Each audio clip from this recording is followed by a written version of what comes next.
नमस्कार, शरण के हिंदी YouTube चैनल में आप सभी का स्वागत है।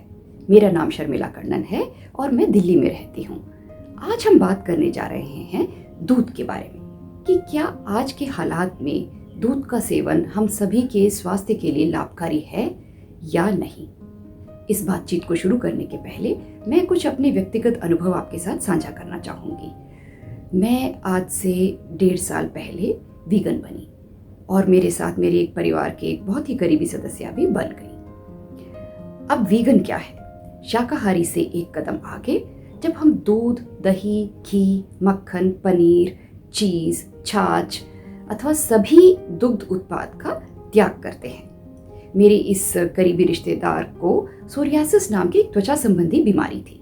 ये बीमारी उसे कई वर्षों तक रही, लगभग 16-17 साल। कई तरीके के इलाज कराने पर भी इस बीमारी से कोई हम निजात नहीं पा सके।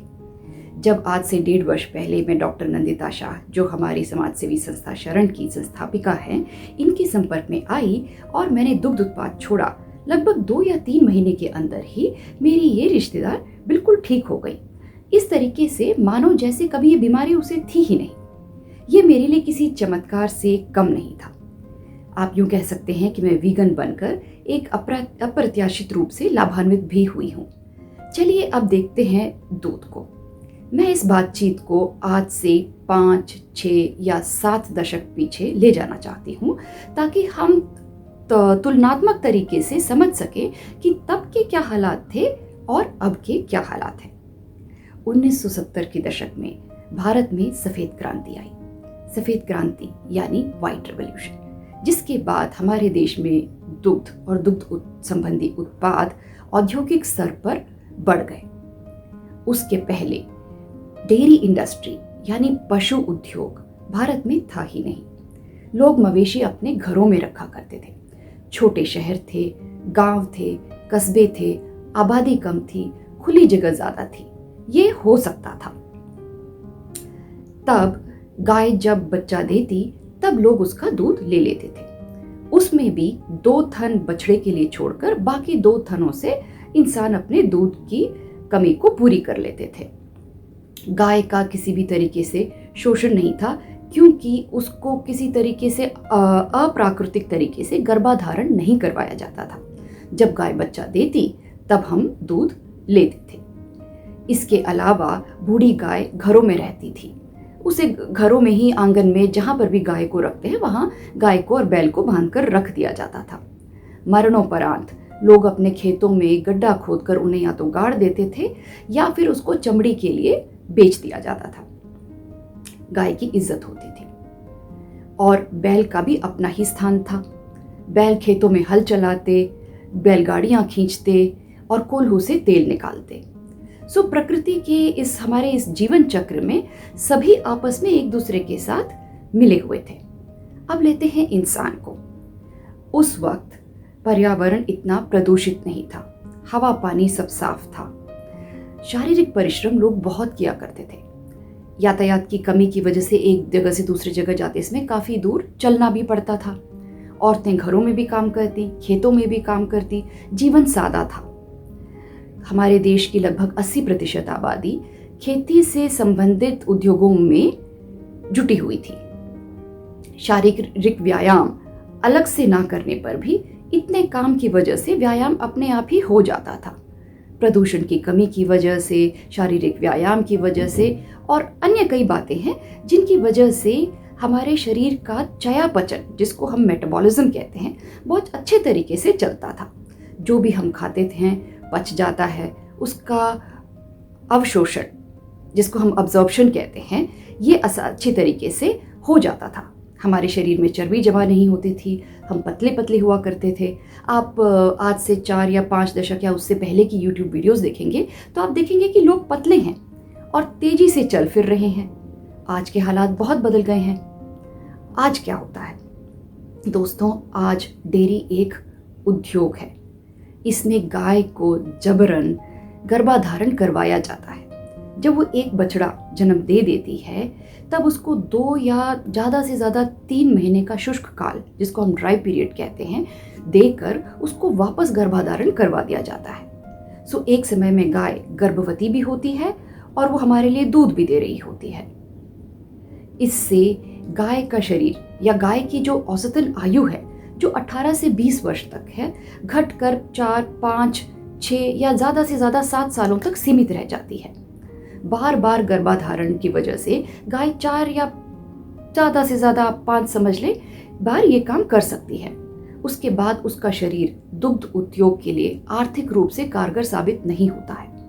अब किसी भी उद्योग में हम किसी ऐसी चीज़ को नहीं रखेंगे जो हमें आर्थिक रूप से सक्षम या लाभप्रदी ना साबित हो।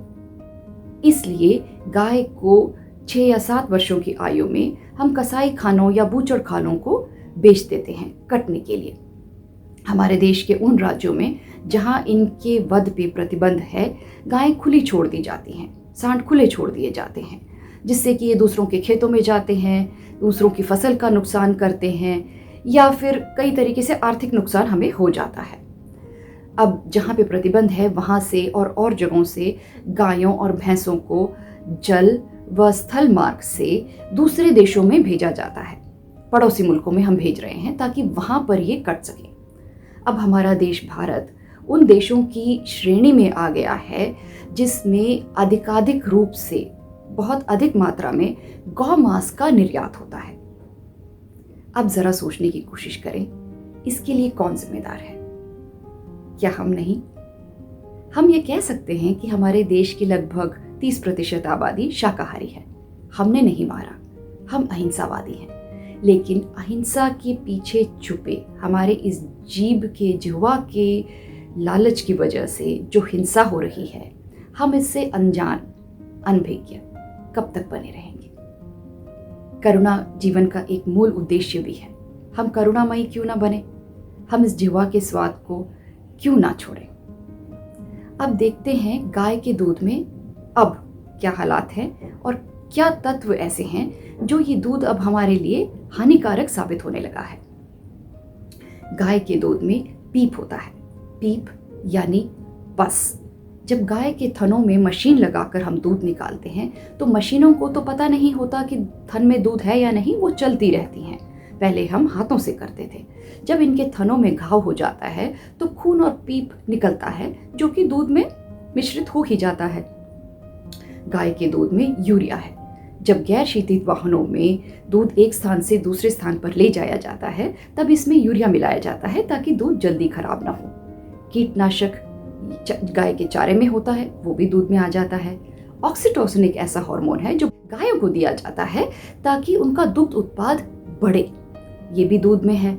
ग्रोथ हार्मोन्स बछड़ों को दिया जाता है ताकि बछड़ा जल्दी बड़ा हो और दुग्ध उद्योग में, इस डेयरी इंडस्ट्री में कारगर साबित हो, ये भी दूध में है।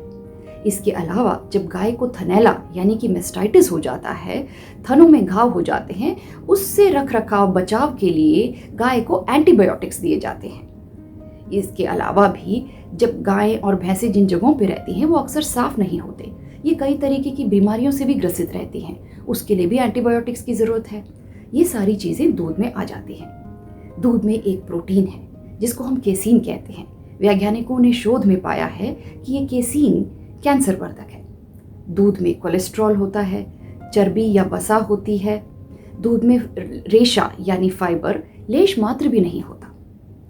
इन सभी तत्वों के दूध में मिश्रण की वजह से दूध कई तरीके की बीमारियों को अब जन्म दे रहा है, जिसको हम जीवन शैली संबंधित बीमारियां कहती हैं। पुराने जमाने में भी मृत्यु के कई कारण होते होंगे, लेकिन जीवन शैली संबंधित बीमारियां उनमें शामिल नहीं थी। अब है मोटापा, मधुमेह टाइप 2, डायबिटीज टाइप 2, हृदयघात, हृदय रोग, कैंसर, उच्च रक्तचाप, ये सारी बीमारियां दूध की वजह से आ जाती हैं। अब चाहे शाकाहारी हो चाहे आप मांसाहारी, दोनों को बीमारियां एक समान हो रही हैं। कई तरीके के स्व प्रतिरक्षित रोग जिनको हम ऑटो इम्यून डिसीजेस कहते हैं, जिसमें सोरियासिस भी शामिल है।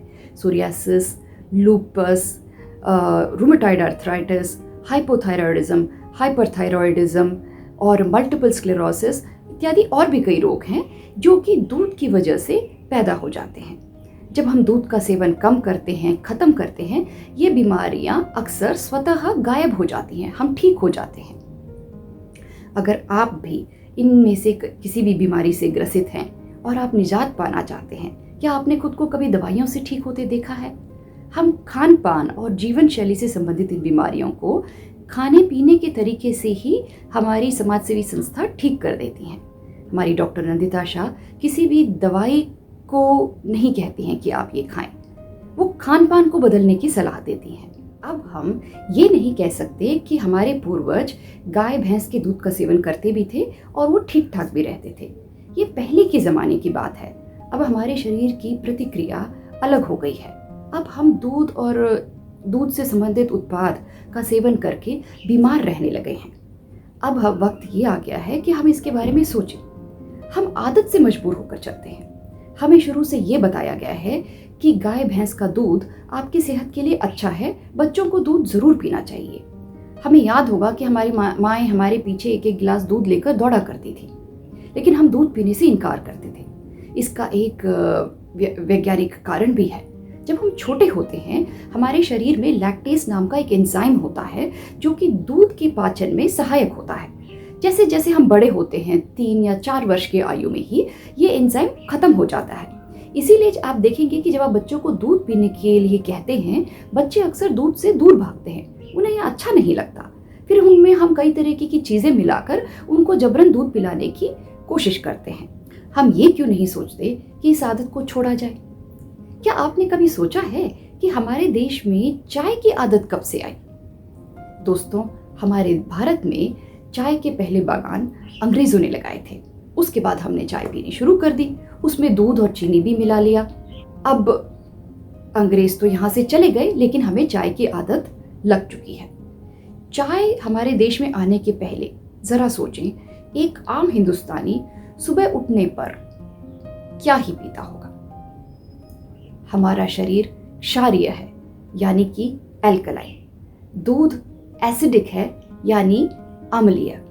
जब ये अम्लीय पदार्थ हमारे शरीर में जाते हैं, कई तरीके के रोगों को पैदा कर देते हैं। पीसीओडी, पीसीओएस 2 ऐसी बीमारियां हैं जो हार्मोन के असंतुलन से पैदा होती हैं। दूध का सेवन कम करने पर इन बीमारियों से भी हम निजात पा लेते हैं। चलिए, हमने सेहत संबंधी बातें तो देख ली, अब पर्यावरण संबंधी देखते हैं। ये मवेशी शरीर के बड़े हैं, इनके लिए काफ़ी घेरे वाली ज़मीन चाहिए रखने के लिए, काफ़ी पानी चाहिए। इंसान की बनिस्बत ये काफ़ी ज़्यादा पानी भी पीते हैं। इनके पाचन प्रणाली के दौरान मीथेन नाम का एक ग्रीन हाउस गैस बनता है जो कि पर्यावरण में तापमान को बढ़ा देता है। अगर आप दुग्ध उत्पाद छोड़ते हैं तो आप पर्यावरण पे भी अपनी कृपा दृष्टि बना लेंगे। इसके अलावा करुणा का पहलू तो है ही। हमारी वजह से, हमारी जिह्वा के लालच की वजह से इन पशुओं की औसतन आयु बहुत कम रह जाती है। इनके खान पान को, इनके पदार्थों को जब हम छोड़ते हैं, तब इनका अप्राकृतिक रूप से गर्भाधारण कराना या ये उद्योग, इसमें भी असर तो पड़ेगा ही। इस तरीके से हम अपनी कृपा दृष्टि, करुणा इन पशुओं पर भी बनाएंगे। सिर्फ गाय को रोटी खिलाने से अब काम नहीं चलेगा, हमें उससे आगे भी सोचना है। चलिए, अब दूध के विकल्प की ओर चलते हैं। आप कहेंगे कि अगर हमने ये सब छोड़ दिया तो हम बनी हुई आदत को एक दिन से दूसरे दिन में कैसे बदलें? क्या कोई विकल्प है? जी हाँ, बिल्कुल है। हम सोयाबीन के दूध से टोफू बनाते हैं, जो कि पनीर का एक बहुत ही सुंदर विकल्प है। इसके अलावा मूंगफली से दूध निकाला जाता है, बादाम से, काजू से, ओट्स यानी जई से और नारियल से भी दूध निकाला जाता है। इन चीज़ों से हम दूध के अपनी कमी को पूरा कर सकते हैं। जो आदत हमें लगी है, उस आदत को छोड़ा भी जा सकता है, बदला भी जा सकता है। हम चीज़ और कई तरीके के व्यंजन इन दूध से हम बना लेते हैं। खीर बना लेते हैं, आइसक्रीम बन जाते हैं, केक बन जाते हैं। पनीर का तो विकल्प है ही, टोफू। आप हमारे वेबसाइट पर जाकर इन व्यंजनों को बनाने की विधि कक्षा में इसके बारे में और अधिक जानकारी प्राप्त कर सकते हैं। आदत को बदलना है दोस्तों, और सेहत के साथ जुड़ना है, पर्यावरण के साथ जुड़ना है, वरना हमारी आने वाली पीढ़ी हमें कभी भी क्षमा नहीं करेगी। चलिए, आप भी हमारे साथ जुड़िए और हमारे संपर्क में आकर आप भी अपनी जीवन शैली को बदलिए, ताकि आप बीमारियों से मुक्त होकर जीवन यापन कर सकें। अगर मेरी भाषा में, शब्दों के चयन में आपको कोई त्रुटि नजर आए तो इसके लिए मैं आपसे क्षमा चाहती हूँ। धन्यवाद।